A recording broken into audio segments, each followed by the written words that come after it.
Seja bem-vindo ao primeiro episódio do nosso Café de Quinta, hoje com um convidado super especial.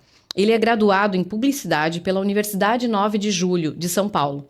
Possui diversos cursos de extensão na área de planejamento financeiro pessoal, estratégias empresariais, técnicas avançadas de vendas, comunicação, PNL, hipnose, fidelização de clientes e marketing digital. Com mais de 25 anos de experiência na área comercial, incluindo processos de seleção, contratação, treinamentos e gerenciamentos de equipes e franqueados nos ramos de vendas de cursos, franquias, sites e gestão eletrônica de documentos.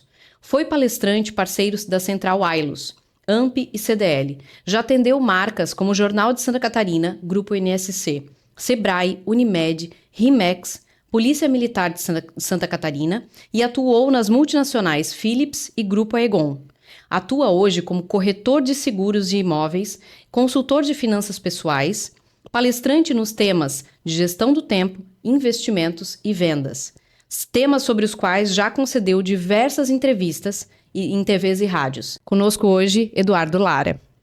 Obrigado, Dani, pelo convite. Fiquei muito feliz com o teu projeto, já te parabenizei por isso, né?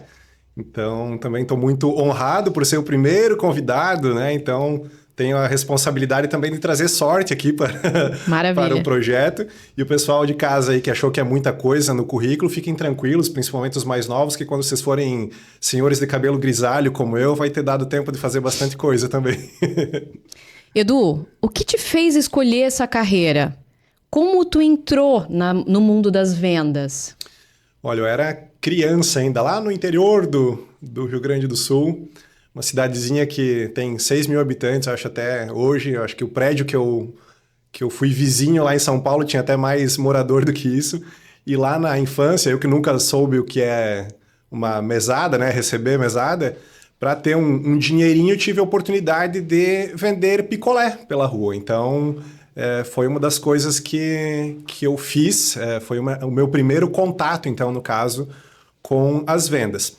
Aí já, quando eu estava prestes a entrar no ensino médio, perguntaram para o meu pai se eu não tinha interesse em ser o vendedor numa loja de peças para refrigeração, lá da cidade também.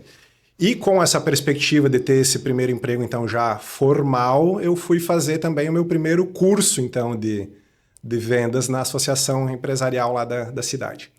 Qual foi o maior desafio da tua trajetória pessoal ou profissional para tu conseguir trilhar esse caminho dentro das vendas?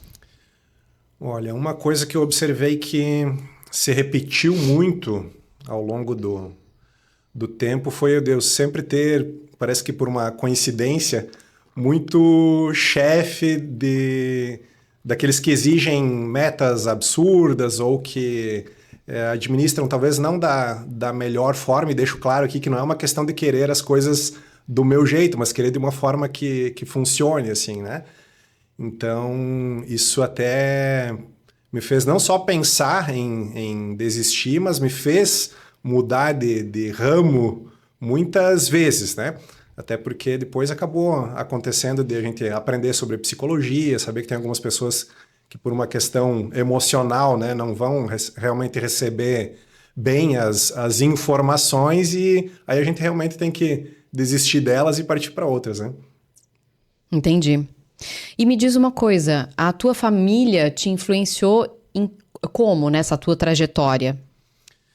Bom, falando já de vendas mesmo, eu lembro que o meu pai foi vendedor.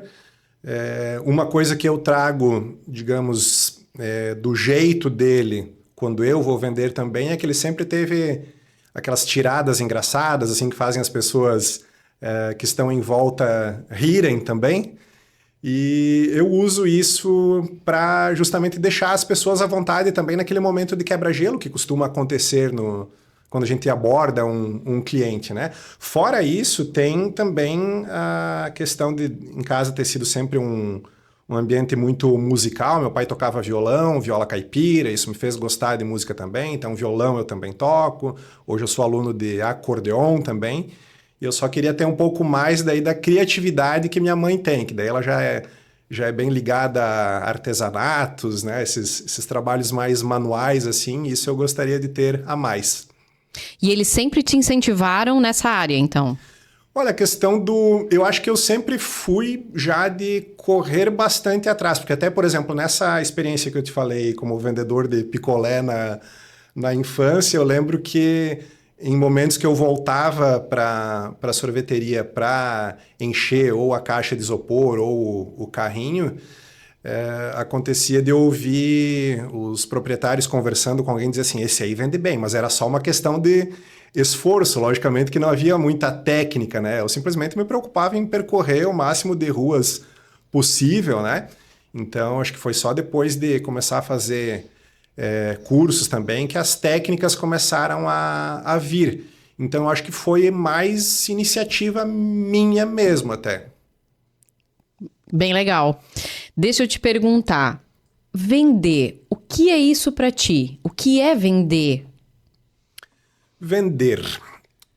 Antes de tudo, acho que é ajudar, né? A gente que vende, todo mundo que vende tem que entender qual é a missão que está por trás, né? Ao fornecer o produto ou o serviço que você está justamente ofertando, né? Então, vamos pensar no caso de quem vende tinta. Você não pode dizer simplesmente que vende tinta, você atua no ramo de renovações. Eu que já trabalhei vendendo cursos profissionalizantes, eu não estava só vendendo cursos, eu estava ajudando as pessoas a mudar o seu futuro para melhor. Então, esse eu acredito que é até um segredo, entender qual é a missão que está por trás, qual é a transformação que você entrega. Então, o vender acaba sendo isso, é ajudar de alguma forma. Isso é fantástico. Me diz uma coisa, o que diferencia um vendedor comum de um vendedor extraordinário que alcança as metas mais ousadas? Isso é técnica? É talento? É os dois? Quando a gente consegue juntar as duas características, eu acho que a gente tem o melhor dos dois mundos, né? Talento e técnica. Agora, o talento sem a técnica, sem o método, talvez possa não trazer os melhores resultados. Então, eu sempre falo nas palestras que eu dou também, gente, a informação que você receber, coloca de fato em prática, porque informação que a gente só recebe e não usa, não muda para melhor a vida de ninguém. Então, eu acho que o vendedor extraordinário vai ser esse que justamente usa, de fato, os melhores métodos, desenvolve um método, se ele não recebeu isso em algum treinamento ou na empresa em que ele vem a atuar e na qual até exista talvez um gerente, enfim, que é um problema que até acontece muito, né? A pessoa às vezes entra numa equipe, não recebe o treinamento, vê os colegas mais experientes que de repente já trilharam um caminho, nem que seja só de tentativa e erro, vendendo melhor, e aí se vê na obrigação de também sozinho, talvez, tentar o que funciona melhor ou não, quando se poderia buscar de uma forma mais criteriosa justamente o que vai justamente trazer mais resultado, e esse que seria o segredo, né? Justamente colocar um método para rodar. É isso que vai trazer também previsibilidade para resolver esse problema que existe também de, numa equipe, um gerente ou um empresário ver que um vendedor vende bem, os outros talvez não. No mês seguinte é outro vendedor que vende bem, e seria possível nivelar para cima o resultado de todos e ter um resultado também mais previsível de um mês para outro, quando a gente une o método aos talentos. Então me diz assim, ó, tendo necessidade da técnica, que a técnica se sobressai ao talento, é isso que tu dizes? É que eu tenho provas, né? Tive diversas ao longo da carreira que o método vai se sobressair ao talento, porque é aquela história. Às vezes a pessoa é motivada, tem facilidade em fazer amizade, né? Construir os relacionamentos, e justamente pela falta de técnica, a venda, né? A oportunidade acaba escapando. Então, precisa ter método, sim, para que, quando o talento existe, isso seja potencializado, porque, senão, como tudo se aprende, aprendendo-se um método, você acaba justamente conseguindo vender bem também. Eu sou bastante adepta da parte de métodos e controles, né? De análise dos dados. Sim. Eu gosto muito disso. Se tu pudesse dizer 3 passos mais importantes para as pessoas venderem ou melhorarem as suas vendas, o que eles seriam? Bom, um deles é difícil resumir em apenas 3, mas vamos lá. Precisa conhecer. Pode ser 5, pode ser 10, como tu preferires. Precisa conhecer bem o público-alvo, né? Não dá para cair naquela bobagem assim de tentar vender para todo mundo. Por mais que a gente ache que pode ajudar todo mundo com as nossas soluções, a gente vai perceber que tem características entre as pessoas que costumam comprar que costumam se repetir. A gente tem que focar nessas pessoas. Aí um segundo passo é desenvolver uma proposta de valor, né? Como é que você entrega, então, o que melhor resolve essas dores desse público que você identificou. E por fim, então, justamente, se é para ficar em 3, desenvolver esse método que seja eficiente, eficaz e previsível, que permite, então, replicar justamente esse método para novos membros da equipe e que, se for você mesmo o único vendedor, às vezes o empresário que, além de estar empreendendo, precisa vender a sua própria solução, ele mesmo, então, vai ter essa previsibilidade. Mas se pudermos acrescentar, então, alguns passos, né? Tem a questão de ter que prospectar sempre, usar um CRM. O vendedor adora dizer que o tempo que eu gasto preenchendo o CRM é um tempo que eu estou deixando de vender. E olha, eu vou falar para vocês, eu já ganhei muitas oportunidades em todos os segmentos empresariais que eu já atuei, por ver clientes retornarem para mim dizendo: Eduardo, eu vou fechar contigo porque tu pelo menos apresentou orçamento. Ou seja, tem concorrente aí que simplesmente esqueceu de dar um retorno para o cliente. Então, o CRM, ele ajuda você justamente a não esquecer, né? Sim. Não só de dar esses retornos, de dar os retornos, mas também ajuda a não esquecer o que já foi conversado com cada cliente, porque você talvez não venda num primeiro momento, mas pode vir a vender tempos depois, como acontece comigo. Eu sempre falo, cada mês que fecha tem vendas para clientes que eu acabei de conhecer, tem para aqueles que eu já conheço há alguns meses e às vezes para pessoas que eu já conheço há anos. E isso só foi possível por ter mantido o relacionamento com todos pelo fato de eu usar um CRM. Então, a gente pode acrescentar nesses 3 passos mais 2, que seriam o controle e a análise dos dados. Que para todas as outras funções, eu trabalho com financeiro, é fundamental. O controle e a análise dos dados é onde você acha o que você fez de certo e de errado. Então, com as vendas, isso também funciona bem? Com certeza, porque qual que é o problema dessas estatísticas que a gente vê do Sebrae, né, que informam aí que muitos empreendimentos fecham as portas nos primeiros anos e se sobrevivem aos primeiros anos, mais algum tempo depois acaba fechando mais uma parte, né? Porque tem muito empreendedor que é bom na sua técnica, no sentido de, vamos pegar o caso de alguém que talvez seja um eletricista, ele faz um ótimo trabalho de instalação elétrica, resolve abrir então o seu negócio, mas aí não tem a gestão financeira, não conhece de marketing e, consequentemente, não vende também bem. Da mesma forma que falta esse método, esses controles para os aspectos administrativos, naturalmente acaba faltando método também para vender. Então, ter os números à mão para avaliar, né, onde pode-se melhorar os gargalos aí das etapas da venda, tanto melhor também. Porque tudo que você busca na venda, no geral, é a previsibilidade. Se você faz isso simplesmente por impulso, ou como tu dissesse, o vendedor acorda motivado e faz a venda, né? O que tem dom para isso, né? Se você só faz a venda por dom, acaba não tendo como controlar uma previsibilidade disso. E aí é onde as empresas têm meses muito bons e muito ruins. De todas as coisas que tu já viste, de todas as empresas com as quais tu lidasse, qual foi a maior transformação que tu percebesse num aluno, num cliente, em uma empresa para quem tu deu palestra? A transformação que foi mais significativa que tu pudesse perceber? Posso contar de um caso que foi não sei se o mais transformador, mas o que mais me emocionou. O primeiro negócio que eu tive a oportunidade de ser sócio foi justamente a empresa em que vendíamos cursos profissionalizantes. E um curso que a gente tinha, ele ensinava aspectos da administração, como justamente as rotinas administrativas, a parte de RH, de financeiro e assim por diante.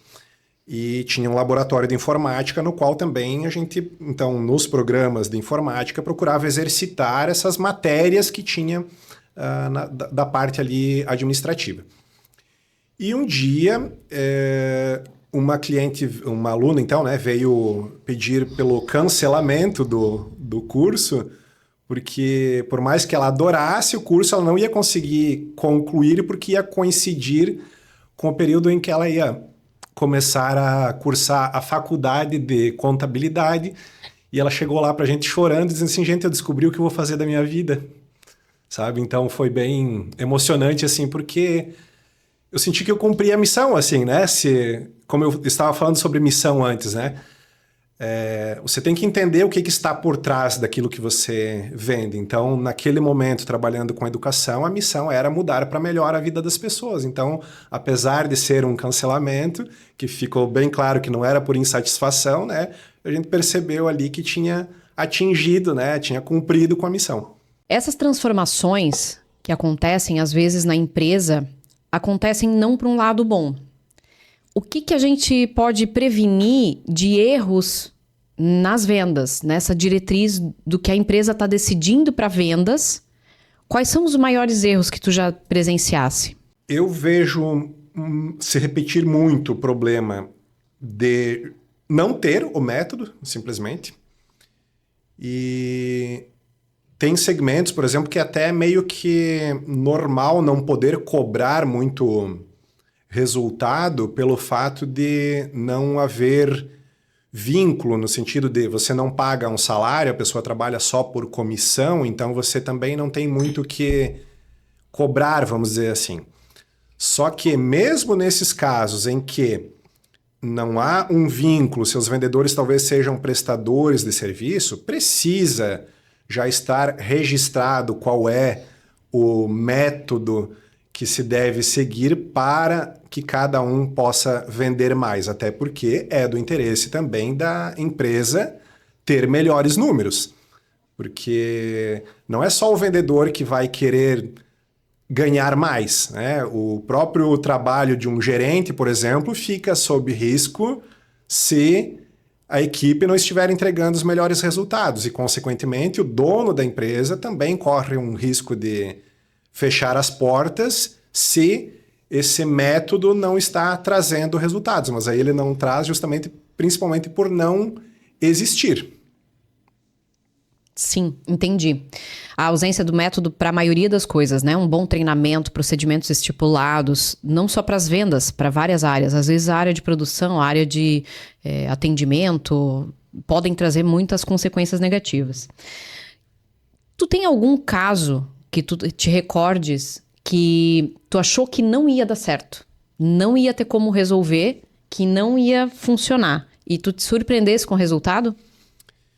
Eu já vi tanto vendedor que eu não acreditava acabar vendendo bem, como também a situação de clientes que eu achei que não iriam comprar comigo e que acabaram comprando. Então, voltando ao caso que eu comentava de empresas que talvez tenham um modelo de negócio em que não há muito o que cobrar da equipe, né? Pelo fato de não ter esse vínculo. acaba se dando a chance meio que para todo mundo. Isso acontece muito em imobiliárias, em corretoras de seguros também, que é a área que eu atuo mais fortemente. E eu já vi, por exemplo, pessoas que eu, em princípio, não contrataria acabarem vendendo bem, né? Foi dada a oportunidade, já que no fim, para a empresa, né, se vender é lucro. Agora, eu vou te dizer que mesmo nessas situações, eu me preocuparia em selecionar quem tem um perfil, porque daí aumenta as chances de todo mundo que entra justamente para essa equipe ter melhores resultados. E junto a clientes, já teve os casos que daí eu também contava como perdidos, mas pela situação de eu usar CRM, como eu comentei antes, e manter o relacionamento, de vez em quando mandar uma mensagem, né, não esquecer completamente daquela pessoa, passa um tempo e ou aquela mesma oportunidade é retomada, ou um novo negócio acaba sendo efetivado. Então, acho que até é meio que comum ter dessas situações aí de reviravoltas, assim. Toda essa técnica ajuda bastante. Nós somos da época das páginas amarelas. Sim. Que você publicava uma vez por ano e não se preocupava mais, né? Como é que tu vê a entrada das mídias sociais nos últimos 10 anos? Que elas modificaram muito a estrutura das vendas. Elas modificaram os próprios setores comerciais das empresas. Como tu vê isso? A inovação do marketing digital dentro das vendas? Bom, tem gente que vê o marketing digital como uma possibilidade, inclusive agora junto da inteligência artificial, né, como uma possibilidade de talvez substituir o vendedor. E eu já acho que qualquer ferramenta na mão de quem sabe ser estratégico vira justamente um recurso, uma ajuda, né? Então, em vez de você ter que bater, talvez, de porta em porta para oferecer os seus produtos e serviços, hoje você tem, com o marketing digital, com as redes sociais, a possibilidade de gerar o lead sem, talvez, nem mesmo sair de casa, né? Então, que fantástico poder, por exemplo, entregar um conteúdo rico e a pessoa se cadastrar para ter acesso àquilo, e pelo fato dela ter se cadastrado, você ter acesso aos dados de contato dela, podendo então, quando fazer esse contato, não estar fazendo uma abordagem totalmente fria, porque a pessoa justamente já lhe conhece, né? Já tenha talvez até uma certa gratidão pelo fato de você já ter ajudado ela com esse conteúdo que você publicou, né? Seria uma ameaça, talvez, só se a pessoa não fizesse um bom trabalho, porque tem uma estatística anterior à época das redes sociais aí, em que se dizia que quando a gente passa por uma experiência ruim, a gente comenta com de 3 a 4 pessoas, né? Aliás, o contrário, perdão. Quando a gente tem uma experiência boa, a gente comenta com menos pessoas, normalmente 3 ou 4. Já as experiências ruins, a gente acaba espalhando para de 7 a 11 pessoas. Mas isso numa época anterior às redes sociais. Hoje, dependendo de quantos seguidores você tem, quantos contatos no LinkedIn e assim por diante, talvez milhares de pessoas possam ficar sabendo se você resolver falar mal por conta de alguma experiência. Então, o atender bem, ele tem que ser até nem só para que você venha a ser bem falado para poucas pessoas, mas até para evitar de ser mal falado para muitos. Só que é como eu falei, a gente que tem a preocupação, né, e deve ter a preocupação em fazer tudo muito bem, ter um bom produto, um bom serviço e um bom atendimento, e aí sabendo ser estratégico, vira recurso, vira ferramenta para o bem. Pois é, nessa época agora, parece que tudo ficou amplificado, né? Então, o que se fazia de técnica antes, a gente trabalha há mais de 25 anos, já tem um tempo vendo tudo antes da mídia digital, do marketing digital, né? E eu tenho essa sensação também, de que o marketing digital, ele amplifica tudo, tanto para o bom quanto para o ruim, né? E aí vem uma pergunta interessante. A gente está vivendo numa era de vendedores ou já de influenciadores? Bom, todas as perguntas foram interessantes até agora, mas quanto a vendedores e influenciadores, eu acho que temos os dois também, e tanto melhor seria se o vendedor soubesse ser um influenciador. Porque seguindo as técnicas, né, em vez de ele estar vendendo, ele ajuda o cliente a comprar. E quando ele sabe exercer essa influência em que a gente leva, então, o cliente a fazer a compra, é até mais difícil acontecer um cancelamento, por exemplo, justamente porque daí foi a decisão do cliente, né? Graças à influência do vendedor. Então, tanto melhor se ele souber influenciar. Então, o que a tua experiência te ensinou até agora sobre o mercado e as pessoas? Sobre o mercado, eu lembro que desde que eu sou criança, eu vejo duas informações se repetirem em paralelo, assim, ao mesmo tempo, que é a questão de falta mão de obra qualificada para as vagas e, ao mesmo tempo, curiosamente, tem desemprego. Isso é desde, como se diz assim, desde que eu me conheço por gente.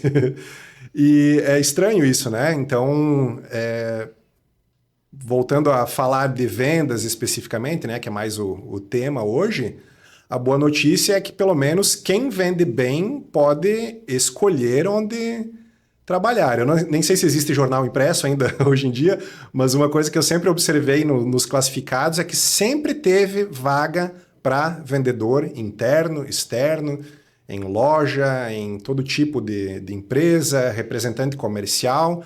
Então, quem vende bem vai poder sempre escolher onde trabalhar.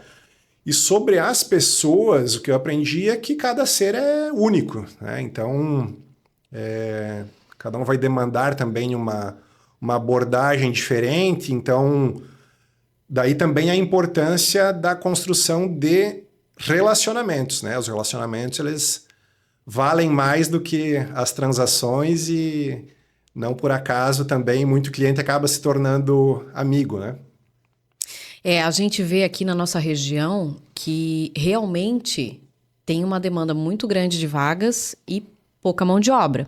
Mas aí também a gente não sabe bem, não vou nem entrar no mérito da Gen Z, né? Da geração nova aí, mas isso, tu percebes que isso já vem de mais tempo. Eu realmente lembro de muitos e muitos anos se repetir essa mesma queixa e nos diferentes segmentos. Então, pode ser não só falta de mão de obra em vendas, mas também na parte mais administrativa ou outras áreas técnicas e nos diferentes segmentos empresariais. Pessoal de diferentes tipos de indústria ou de empresas de serviço, sempre houve essa queixa junto de quem contrata.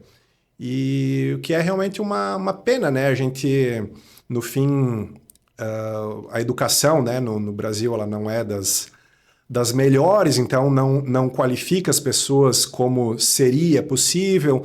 Não por acaso, mesmo quem está empregado acaba não sendo tão produtivo quanto é um trabalhador dos Estados Unidos, por exemplo, né? Então, no fim das contas, o que tem que ver disso tudo é justamente a oportunidade para correr atrás das informações e, como dito antes, colocar em prática para se diferenciar e poder continuar escolhendo.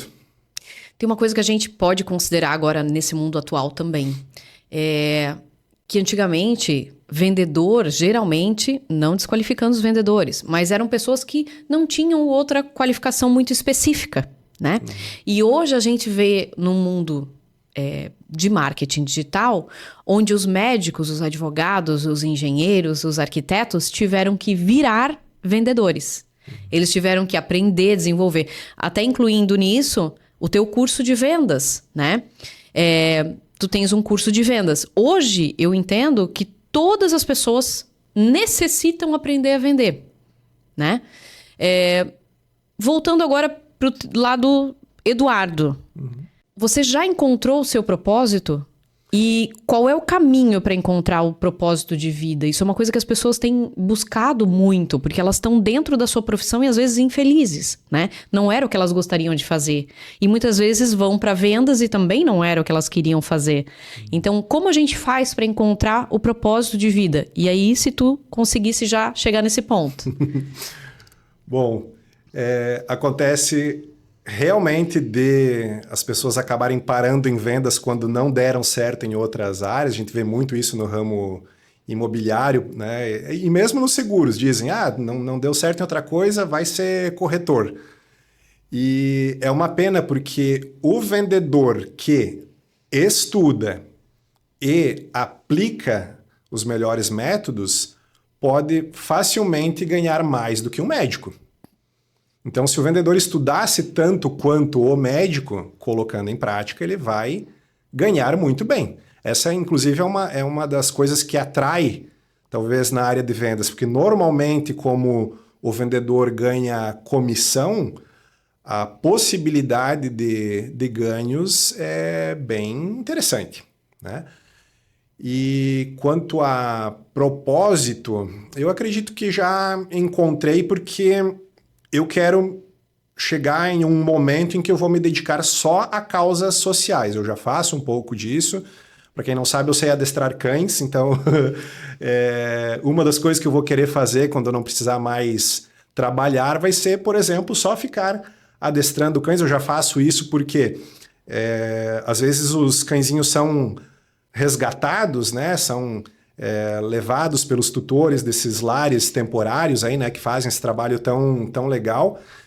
E muitas vezes, pelo cãozinho não se comportar bem e os tutores não saberem lidar com isso, ou acabam abandonando de novo, ou acabam devolvendo para aqueles lares temporários. Então, quem adota cãozinho aí pode me chamar para adestrar se estiver tendo problemas, porque já fiz e faço milagres, assim. E então vai chegar um momento que não só adestrar cães, mas outras causas sociais, e não estou nem falando de chegar num momento da vida em que eu vou poder bancar, porque a ajuda ela não precisa ser em dinheiro, né? Eu quero me dedicar com tempo, justamente. Então tem essas causas sociais para as quais eu quero me dedicar integralmente em algum momento. E eu acho que o caminho para quem quer encontrar, né, ou se é para dizer um erro de quem não tem um propósito ainda, talvez o erro seja não ter buscado um propósito, porque até uma coisa que eu ensino também daí na consultoria de finanças pessoais. Os objetivos eles têm que ter um significado emocional, não pode ser só um valor em número, por exemplo, né, do tipo... eu quero juntar 1 milhão até 2030. A gente precisa de um pra quê. Exatamente. Por que fazer aquilo, né? Porque senão, imagina assim, né, Dani? Pode acontecer um imprevisto, né? Você tem algum baque ali, alguma coisa que te faz precisar gastar, talvez, um pouco da reserva que você já tinha feito. E aí você adia, talvez, em mais um ano aquele objetivo de juntar aquele 1 milhão ou qualquer valor que você tenha determinado.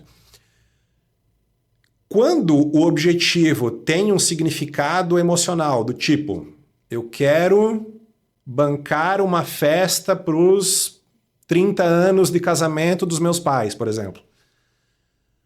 Aí, se acontece um imprevisto, você faz ajustes no planejamento para garantir que aquele objetivo continue acontecendo no prazo, até porque tem prazo. A festa dos 30 anos é nos 30 anos, não é nos 31 ou 32. Isso. Então, tudo tem que ter um significado emocional, e daí a importância de você buscar uma missão para a própria vida, assim como ao vender, como a gente falava lá no início, precisa se entender qual é a missão que está por trás, né? Hoje, por exemplo, quando eu vendo seguros, eu não estou simplesmente vendendo seguros, eu estou protegendo as conquistas das pessoas. Essa é a missão, né? Isso dá até um gás a mais. Então, se você sentir que talvez não está trabalhando com o que é o seu sonho de carreira, procure algum aspecto naquilo que você faz que vai dar significado para suas tarefas. E aí a motivação vem, você obtém melhores resultados, talvez você acabe se encontrando na área em que está e, se não se encontrar, pelo fato de ter melhores resultados, você vai ter melhores condições também de, depois, se for o caso, migrar de área. Hoje em dia a gente não pode dizer que migrar de área é uma coisa difícil, né? A gente tem tantas possibilidades, mas sempre fica, no fundo, aquele medo. Na área de vendas também, né? As pessoas tendem a ter um medo, um receio, aquela voz interna que te sabota, né? Então, não adianta ligar porque eu não vou conseguir, não adianta eu ir atrás porque o cliente vai dizer que não. Então, me diz assim, qual é o medo que tu tens que mais te desafia como profissional e como ser humano? Medo. Não sei se seria um medo, Dani, mas uma motivação que segue justamente me movendo, né, em direção aos objetivos, é justamente esse cumprimento de uma missão, né? Como eu disse antes, na parte de seguros é proteger as conquistas, na consultoria de finanças é ajudar a trazer também tranquilidade, possibilidade de mais realizações para as pessoas.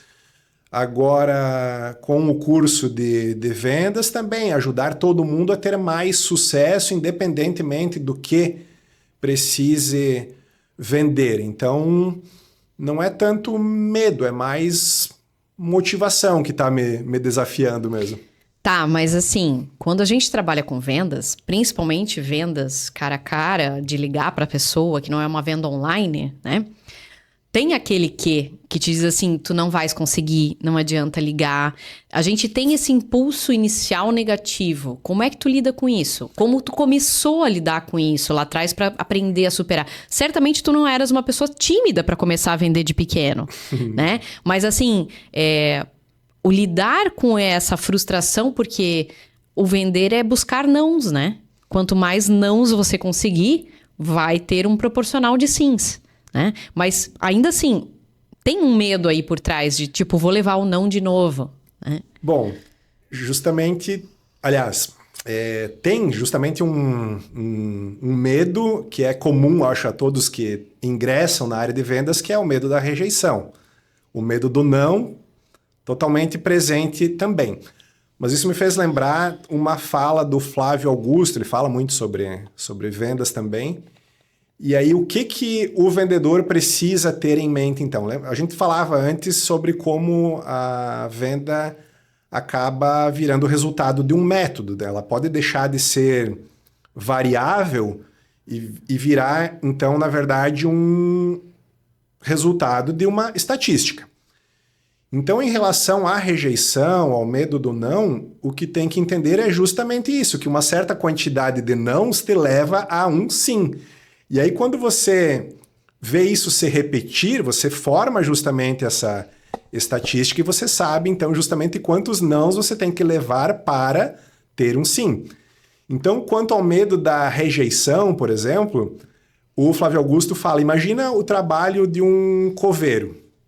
Se ele começa nesse ramo, que não deve ser fácil também, provavelmente ao atuar ali num primeiro enterro, ele vai chorar junto. Né? Se eu não for, não tiver uma pedrinha de gelo aqui no lugar do coração, né? Ele vai se comover com as pessoas que estão ali, né? naquela situação complicada e vai chorar junto. E vai ser assim no segundo caso, provavelmente no terceiro ele ainda fica bem triste, mas de repente já não rolam tantas lágrimas. E do 15º em diante, começa a ser só mais um. Então, acho que é um bom exemplo assim, de como o medo, por mais que ele exista, ele não pode paralisar, porque se a gente enfrenta, ele vira só estatística e aí a gente vende mais. A gente pode dizer que a gente vai ficando calejado, é isso? Exato. Isso acontece em outras áreas também, né? Como um médico que perde o primeiro paciente, né? Como um financeiro que atua na primeira empresa que não tem dinheiro, que tem fluxo de caixa negativo.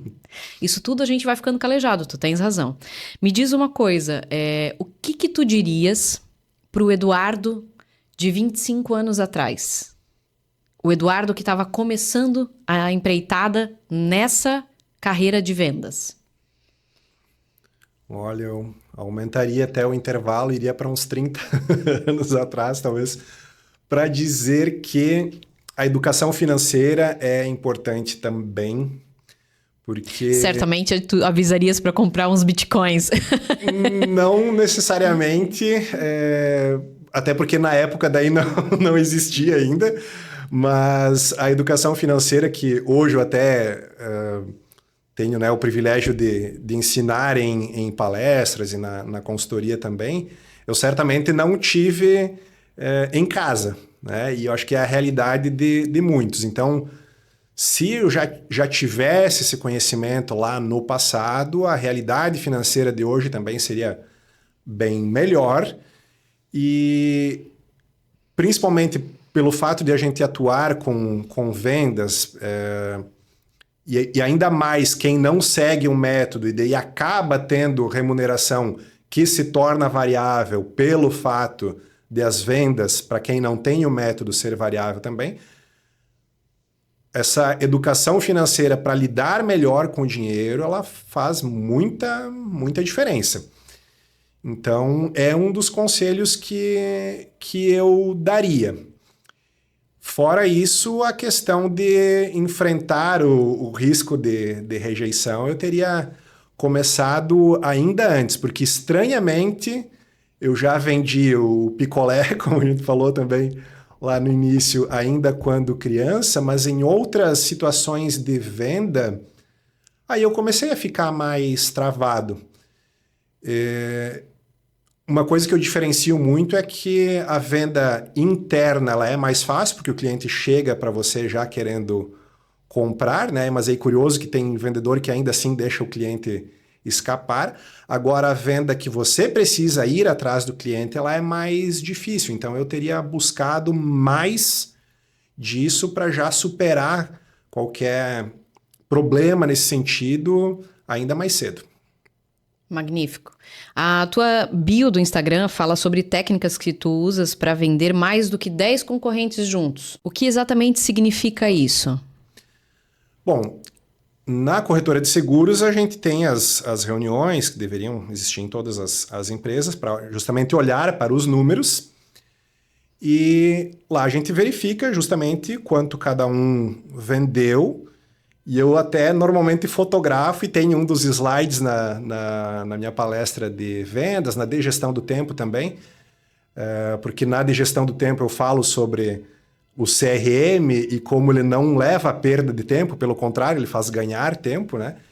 Então, eu mostro que lá da equipe, desses mais de 10 vendedores, só um usa CRM, que é justamente eu e que vendo mais do que a soma dos demais. Então, para ver como para cima de mim, pelo menos, não pode acontecer esse papinho aí de que usar CRM é perda de tempo, porque eu, de fato, estou vendendo mais do que a soma dos colegas. Me diz uma coisa, como os vendedores podem se tornar autênticos e, ao mesmo tempo, executarem as técnicas de vendas? Porque quando a gente fala, às vezes, em rapport, em se espelhar, em buscar as informações do cliente, fazer questionamentos, tudo isso alguns vendedores acabam se tornando robotizados, Sim. Né? Como fazer isso da melhor forma possível? Você até me fez lembrar agora de uma situação pela qual eu passei como cliente, até voltando ao Flávio Augusto aí, porque era um vendedor da WhatsApp, né, que é a escola de idiomas, que se ele não é dono ainda, ele já foi, enfim. E eu fui abordado por um vendedor que tem aquela recomendação que falam sempre, né, que a melhor música para o ouvido do cliente é o seu próprio nome, né? E com essa informação que provavelmente esse vendedor teve de que ele deveria utilizar o nome do cliente, ele falou tantas vezes Eduardo, enquanto ele falava do curso, sobre a importância de estudar inglês e enquanto ele tentava me convencer, que eu parei de prestar atenção no que ele estava tentando transmitir para ficar contando quantas vezes ele falava o meu nome. Então, o que a gente precisa ter em mente ao colocar em prática qualquer técnica é fazer isso com naturalidade. Porque outro exemplo que eu lembrei agora é de alguém falando de rapport para mim, quando eu já tinha a informação sobre isso, foi o cara querendo me explicar, primeiro tentando criar o rapport comigo também, e ele começava a gesticular tudo o que eu fazia. E quando eu percebi que ele estava me espelhando, né, que é uma coisa que se fala na neurolinguística quando se quer criar esse rapport, né, eu vendo que ele estava espelhando, eu comecei a fazer de sacanagem, assim, agora eu vou cruzar os braços, agora eu vou coçar a bochecha, agora eu vou botar o pé aqui para o lado, e eu via que muito rapidamente depois ele fazia a mesma coisa, eu tive até que segurar o riso, assim, para não rir até na cara dele. A assim, técnica, né, acaba te entregando, às vezes, então, quando você já tá com uma pessoa que entende disso também, né? E aí ele disse assim, então, Eduardo, olha, tu viu, tu nem percebeu, mas eu tava aqui te espelhando, e eu pensando comigo assim, não, eu percebi sim. Então tem que cuidar para não ficar exagerado, sabe? Nada como você fazer perguntas, deixar o cliente falar mais e ir encaixando as técnicas na medida do possível e de forma mais natural possível. O que não pode é faltar técnica, porque senão a gente continua também não tendo resultado. E se tu tivesse que deixar uma única lição para os vendedores, qual seria? Posso dividir em duas? Pode. Primeiro é justamente buscar as informações e, como a gente já falou também, colocar essas informações em prática. A gente já falou sobre como a informação que a gente recebe e não coloca em prática não muda para melhor a vida de ninguém. E eu, infelizmente, ainda vejo muita gente ir para a palestra sem um material para anotação e não colocando justamente em prática depois o que aprendeu. Então, pensa comigo, como é que você vai lembrar de tudo que você viu durante uma palestra sem que você faça as anotações? Né? Então, revise essas anotações, assim como os livros que você já leu também. É interessante deixar uma marcaçãozinha, pelo menos nos parágrafos que você achou mais interessante, e revisitar esses livros de vez em quando para deixar aquelas informações bem vivas na memória, para também estar sempre praticando. Se qualificar é fundamental, né? Totalmente. Estudar sempre, ler muito. Então tá, gente, a gente fica aqui com o Eduardo Lara, nosso corretor, vendedor, gestor de tempo, maravilhoso, foi excelente, adorei a conversa, muito bom. Gostei também, Dani, parabéns mais uma vez aí pelo projeto, fiquei muito feliz com o convite, dou total apoio aí para você trazer mais pessoas para essas conversas aqui. Você está numa situação que tem muito também a ensinar, né? Então, eu acho que até uma hora tem que inverter os papéis. Você sentar no lugar do entrevistado também. A gente vai tentar. Tudo que você certamente pode passar para os outros aí. Então, Eduardo, te agradeço imensamente. Foi excelente a participação no nosso episódio do Café de Quinta. Se inscreva no canal e compartilhe. Até o próximo episódio.